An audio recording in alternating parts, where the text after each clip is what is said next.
이거를 도덕적 해이, 아니 그거 뭐 7년 안 갚고 채무 탕감해주고 그러면 나도 안 갚아야지, 이런 사람 생기면 어떡할래? 여러분도 그럴듯하네, 그 생각이 들 거예요. 7년 지난 다음에 원리금을 못 받아가지고 탕감해 주자니까 왜 해주냐? 해주지 말자. 나는 갚고 있는데 억울하다. 여러분, 내가 갚을 능력이 되는데 7년 지나면 탕감해 줄지 모르니까 신용불량으로 7년 살아보시겠습니까? 압류당하고 경매당하고 통장 거래도 못하고 신용불량 등재돼가지고 은행에 거래도 안 되고 월급이나 일당 보수를 못 받으니까 알바도 못하는 삶을 7년 살아보시겠습니까? 이재명 대통령이 지난 금요일 타운홀 미팅, 두 번째 미팅에서 했던 이야기인데, 소득 분위기가 굉장히 낮은 경제적으로 어려운 분들, 장기 연체하고 신용불량 혹은 소상공인들, 이 사람들을 상대로 이 장기 채권, 불량 채권, 부실 채권을 어떻게 처리할 것인가, 대통령이 거기에 대해서 자기 철학을 말했는데 언론이 이걸 해설을 안 해주네. 엄청나게 중요한 얘기를 했는데, 그래서 전문가 두 분을 모시고 이 얘기 좀 나눠볼까 합니다. 그 대목 어떻게 보셨어요? 일단 대통령의 국정 철학과 경제관을 볼 수 있었고요. 그쵸. 뭐 공장장님이 지난번에 그 말씀하신 게 있잖아요. 뭐냐면 서민이기 때문에 그런 방향성이 나온다. 그러니까 서민을 위하는 게 아니라 그렇습니다. 본인이 서민이야. 그렇죠. 그러니까 제가 볼 때 이거는 압류딱지 경험이 있는 사람만이 할 수 있다. 그러니까 저도 어렸을 때 압류딱지 경험이 있는데 그 경험을 실제로 한 사람만이 이렇게 발언할 수 있고, 신용불량으로 갔거나 직전까지 갔거나. 그렇죠. 그러니까 관점이 완전히 다른 거죠. 그러니까 예를 들어서 위에서 서민들이나 아니면 부채가 많은 분들을 위해서 도와드리겠다는 차원이 아니라고 저는 그게 아니에요. 생각했어요. 그러니까 그게 아니에요. 똑같이 공감하고 그 경험이 있는 거죠. 그런 차원에서는 저는 좀 감동이었다. 이런 시각으로 접근한 이 대통령이 없었어요. 네. 근데 제 생각에 이거 다 시장에서 배운 것 같아요. 시장 통해서. 제가 요새 이재명 대통령이 뭔가 새로운 발상이나 시도를 할 때마다 이거 다 시장 통해서 배웠다, 어릴 때. 그런 생각이 드는데, 본인이 도시 빈민이고 네. 본인의 가족이 틀림없이 그중에 신용불량자가 있었을 것이고, 그렇죠. 그리고 그 빚에 어떻게 쪼달리는지. 그렇죠. 근데 그 사람이 나쁜 사람이 아니라는 걸 알잖아요. 그렇습니다. 본인은. 그렇습니다. 그러니까 보통은 이 보수 혹은 금융 혹은 자본의 논리는 불량 시민이거든요. 빚을 못 갚아? 네. 불량 시민이야. 제껴. 그러면 추심 기간에 넘어가고 그다음에 이제 인생이 망가지기 시작하죠. 그렇죠. 그렇게만 취급했는데 그 사람에게도 자존이 있고 형편이 안 될 뿐이지 불량 시민이 아니다. 그럼요. 그러니까 그 사람들이 어떻게 스스로 그 복귀할 수 있는지 그 길을 마련해 줘야 되는 거 아니냐, 이거거든요. 그렇죠. 그러니까 이제 경제적으로도 사실은 예를 들어서 우리가 참 박시동 이강수입니다. 아니, 저희는 중요하지 않습니다. 괜찮습니다. 네. 박시동 이강수. 중요하지 않습니다. 예를 들어서 빵을 팔아도 이게 100개를 만들면 100개가 다 팔린다고 만드는 사람이 없지 않습니까? 안 팔리는 게 있고 재고가 있을 거고 못 팔리는 게 있는 거고, 똑같은 의미로 경제적으로 보면은 은행이 대출을 해준단 말이에요. 각종 대출 기관 대출을 해주면 그거 다 100% 원리금 상환 다 될 거라고 생각하는 사람이 어디 있습니까? 그 원리금 상환이 안 되는 부분이 다 이자에 녹여져 있는 거거든요. 다른 사람들이 다 감당한다는 거죠. 그렇습니다. 그래서 예를 들어서 우리 1금융권 은행의 지금 현재 연체율이 0.5에서 9 사이예요. 네. 그러니까 100명한테 대출해주면 한 명 겨우 연체할까 말까예요. 네. 이게 정상이거든요. 네. 근데 코로나를 지나고 왔는데 현재 그때 생긴 채무가 약 한 60조 정도 되는데 현재 안 갚고 있는 게 50조예요. 대충 봐도 30%입니다. 이거 이상하지 않아요? 이상하죠. 이 이상한 게 왜 이상해졌냐? 코로나 기간을 관통하면서 이게 확 늘어났거든요. 그리고 그분들은 자신의 선택이 아니었어요. 맞습니다. 그때 그 공공보건의 관점에서 바로 그겁니다. 국가가 강제했거든요. 그렇죠. 몇 시에 문 닫아라. 맞습니다. 몇 명 이상 받지 마라. 맞습니다. 그 사람들이 그 자기 수익을 포기하면서 그렇게 정책에 따랐죠. 네. 따랐는데 그 수익을 어떻게 하느냐? 대출을 해줬어요, 그때. 맞습니다. 그렇죠. 그게 만기가 돌아오기 난 맞습니다. 이제. 그러니까 이제 뭐 집합금지라는 공공선을 위해서 특정한 영업을 하는 사람들에게 국가가 강제적으로 일을 못하게 그렇죠. 만들었거든요. 문을 닫아라, 모이지 마라, 문 열지 마라. 그에 대해서 사실은 합법적인 합리적인 보상은커녕 아무것도 해준 게 없단 말이에요. 맞아요. 600만 원 2번 준 게 끝이에요. 네. 근데 지금 이분들은 몇 억대 지금 빚을 졌지. 빚을 지고 헤매고 있단 말이에요. 그러니까 국가가 국가의 정당성을 위해서도 이 부분에 대해서 국가가 했던 강제 행위에 대해서 나름의 합리적인 조치를 해줘야 되거든요. 근데 지금 그걸 안 해줬단 말이에요. 그러니까 이제 이분들의 빚 안에는 국가의 강제적 조치가 들어있다. 그렇죠. 그러니까 도덕적 해이자. 쉽게 말하면 우리가 아까 이상민 얘기했습니다만 문 열고 들어갔더니 세게 맞내는 사람 엄청 많잖아요. 그런 사람 취급해서는 안 된다. 이 도덕적 해이는 예. 그 사람들한테 물을 게 아니고 보통은 이제 보수나 금융이나 자본의 논리는 빚 못 갚은 사람한테 항상 도덕적 해이 책임을 묻는단 말이죠. 이 도덕적 해이는 정부한테 물어야 되는 거예요. 그렇죠. 그렇죠. 당신들이 문 닫으라고 했잖아. 그러면 문 닫아서 생긴 부채에 대해서는 같이 책임을 져줘야지. 네. 그걸 지금 이재명 대통령이 하려고 하는 거예요. 실제로 저희가 다른 나라와 비교할 측면이 있는데요. 그러면 다른 나라도 똑같이 안 해줬냐? 그렇지 않다는 거죠. 그래서 그래프를 같이 보시면 예를 들어서 일본 같은 경우에는 이 코로나 대응에서 GDP 대비해서 정부 지출 규모를 보면 거의 44%를 지출합니다. 그러니까 굉장히 정부가 예를 들어서 코로나 대응하는데 정부가 지출이 컸다는 거예요. 쉽게 말해서 자영업도 대출, 그러니까 지원해주고 영업을 못 하니까. 그렇습니다. 근데 우리나라를 보세요. 주요 OECD 국가에서 가장 낮은 비율이에요. 쉽게 말해서 정부는 강제만 했지 아무것도 하지 않았다. 자금으로 치면. 그래서 사실 이런 부분에 대해서 책임을 얘기하는 겁니다. 근데 이제 말씀드리고 싶은 게 뭐냐면 이런 논란이 이런 이야기가 있으니까 도덕적 해이를 얘기한다는 그렇지. 거죠.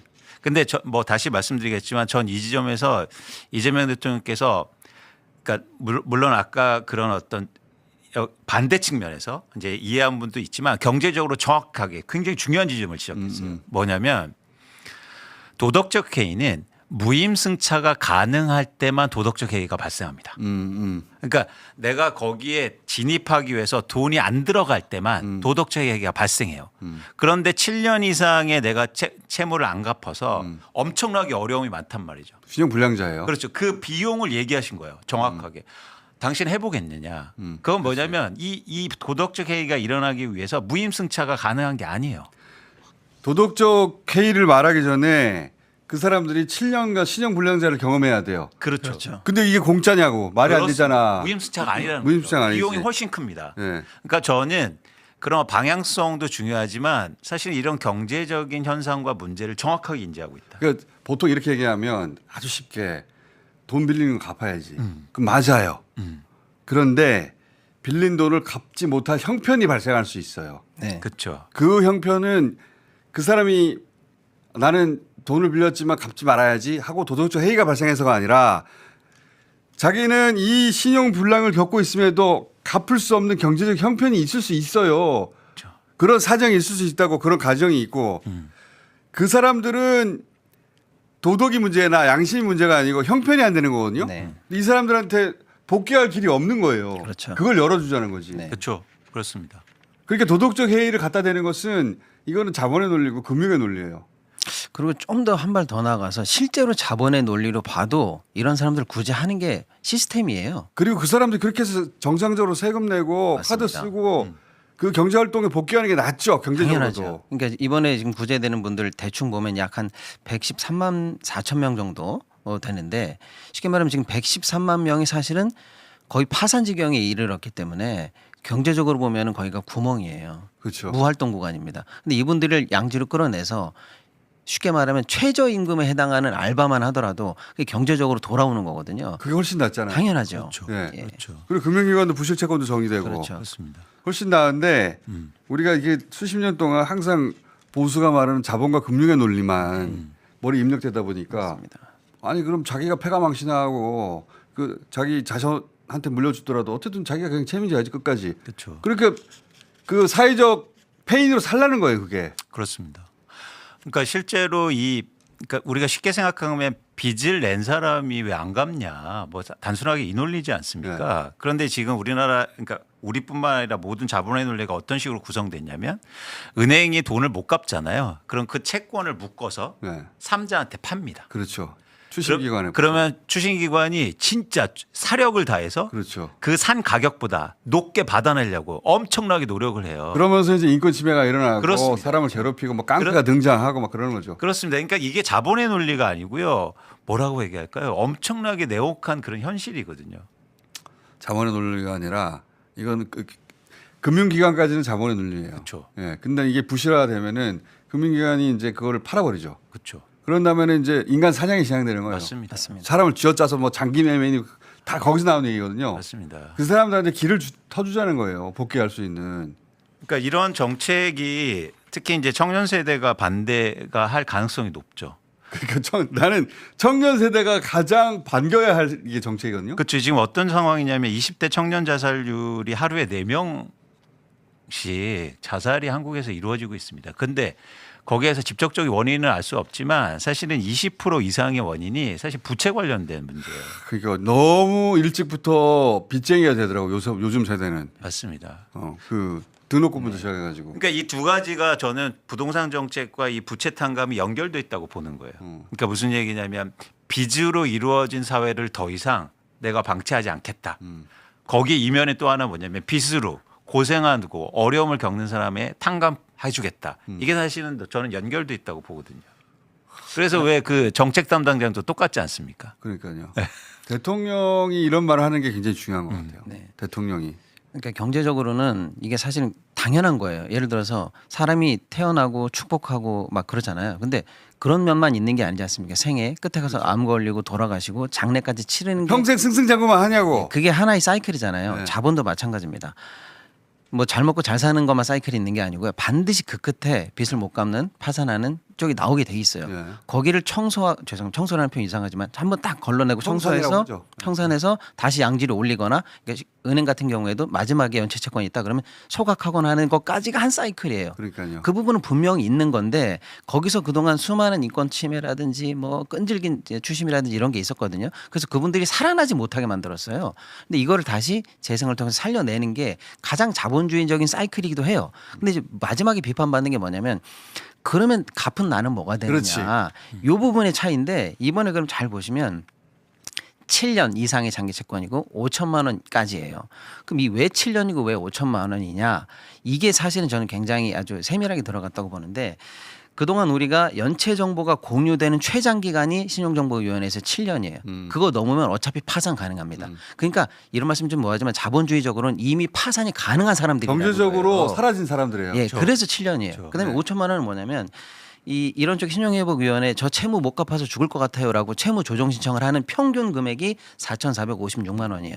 그러니까 이거 5천만 원이랑 똑같아요. 4억 40억이 아니에요. 네. 그러니까 이게 보통 4천만 원이 된 사람들은 보면 결국 카드빚 같은 데서 출발하는 거거든요. 네. 몇백만 원 못 갚아가지고 계속 연체되다가 몇 천만 원이 돼버린 거거든요. 네. 애초에 되돌아가면 몇백만 원이에요 이게.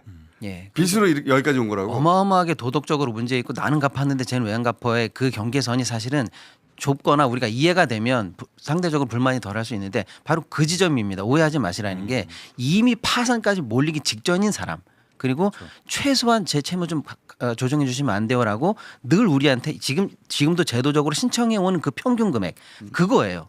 그러니까 어마어마한 일탈이 여기서 벌어지는 금액과 기간이 아니란 말이죠. 근데 우리가 또 한쪽 논리만 들어와가지고 그렇게 하면 큰일 나는 줄 알거든요. 네. 그렇게 합니다. 다른 나라에서. 그럼요. 배드뱅크라는 게 이미 그 정착이 된 그런 어떤 시스템인데. 시스템이고요. 네. 우리가 그런 논리를 들어본 적이 없다 보니까 그렇죠. 엄청 생소한 거예요. 맞습니다. 그리고 또 하나 이제는 말씀드리고 싶은 건 뭐냐면 예를 들면 기업이 미분양 아파트 생기고 부동산 PF 생기면 난리치면서 지원해 맞아. 주려고 합니다. 기업들은 다 구해주잖아. 그렇죠. 물론 그 안에 논리가 있죠. 뭐냐면 고용을 하고 이러니까. 그런데 사실은 지금 잠깐 보시는 것처럼 이 부채 때문에 외식업체 폐업률이 20%가 넘어가고 있어요.